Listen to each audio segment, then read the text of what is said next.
It's 0.5 step 1 video, writing the first draft of the college application essay. We're going to look specifically in this video at showing, not telling in your college application essay. Our lesson objective is students will be able to write a first draft of the college application essay and share it with a classmate. Let's get to it. We're focusing really on these two criteria, which is using language in an interesting way, showing our voice, and then also making sure our ideas are clear, focused, and compelling.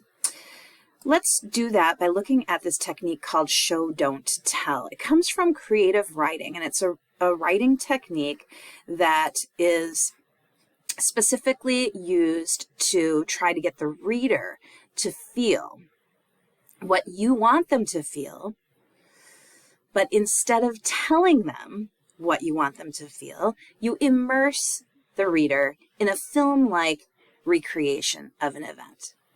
It's a kind of technique that artists use all of the time. Artists are not essay writers. They're not going to state their point in a direct expository way.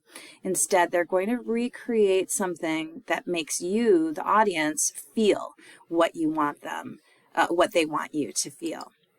And so you'll want to choose your words carefully so that the reader, so the words will create images for the reader that will create the feelings you want to create. So if you were feeling really sad during a particular moment in your college application essay, I don't want you to say, I was feeling really sad. Instead, you are going to use description to get the reader to be sad. All right, let's talk some more about how you can do this. There's 4 specific strategies for doing this.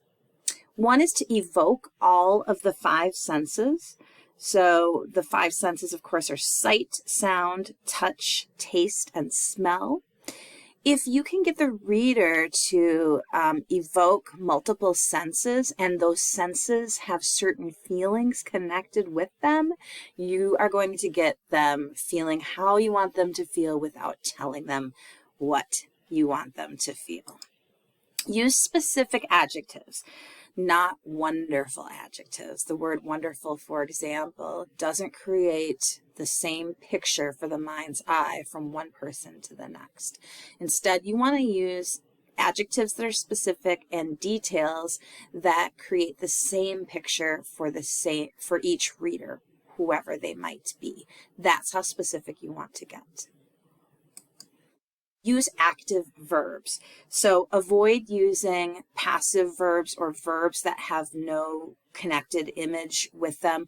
Try to use verbs that also create specific images for the reader's mind. And then the last strategy is to make original comparisons. So similes, metaphors, analogies, as long as they're original, they're not cliche. They haven't already been done before. These are 4 really good ways to show rather than tell. Let's take a look at how some masters have done this in 3 examples. And think about these questions as I read through these examples with you. What images do you see, hear, smell, feel, or taste? Those are the sensory details. What specific details and active verbs are used? And how about original comparisons, similes, metaphors, and the like? Here's our first example from Margaret Atwood from her short story, Betty. Betty was sitting by herself at the iron table of the breakfast nook. For once she wasn't doing anything, and there was no cup of coffee in front of her. Her face was white and uncomprehending, as if someone had just hit her for no reason. It's clear that Betty is upset. Let me go back here. It's clear that Betty is upset, lonely, and not used to taking action, but the author doesn't tell us this information. Instead, she shows us by using specific details, like iron table. It creates a cold atmosphere. No cup of coffee in front of her enhances her loneliness and her lack of action. Her face is white and uncomprehending. It's not surprised. That would be telling. White and uncomprehending is a little more interesting. It makes the reader see and try and figure out what's going on ourselves. And then finally, the simile enhances that sort of shock that is that's being described in Betty, as if someone had just hit her for no reason. So she hadn't been hit, but her face looks as if she'd been hit. So it's an interesting comparison. There's not an action taking place, but there is this startled look at her, in her face. All right, let's take a look at another one. This is by Louise Erdrich from her amazing book, Love Medicine. And oops, I'm sorry, let me read it for you once first. She was a short, broad-beamed woman with long yellow eyes and spaces between each of her strong teeth. When we began working together, her hair was cropped close. By the cold months, it had grown out in thick quills, brown at the shank, orange at the tips. The orange dye job had not suited her coloring. By that time, too, Dot's belly was round and full, for she was due in October. The child rode high, and she often rested her forearms on it while she knitted. One of Dot's most peculiar feats was transforming that gentle task into something perverse. She knit viciously, jerking the yarn around her thumb until the tip whitened, pulling each stitch so tightly that the little garments she finished stood up by themselves like miniature suits of mail. So in this second example, it's obvious that Dot is odd-looking and anxious. But Erdrich never tells us that. Instead, she shows us with these really interesting details. Long yellow eyes, yeah, that's odd and a little scary. Spaces between each of her strong teeth.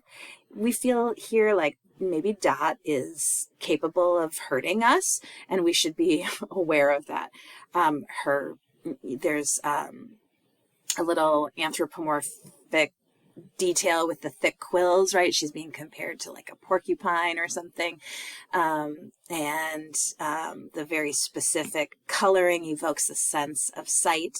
And then the really interesting way that she knits shows this anxiety too. It makes us sort of feel anxious, and it shows Dot's anxiety. It shows the reader's anxiety as well. The objects that she's knitting are so tightly wound, literally, that they are standing up like metal suits of mail, right? And it's just like Dot's tightly wound emotional state and the resulting nervousness that she creates in the speaker and the reader.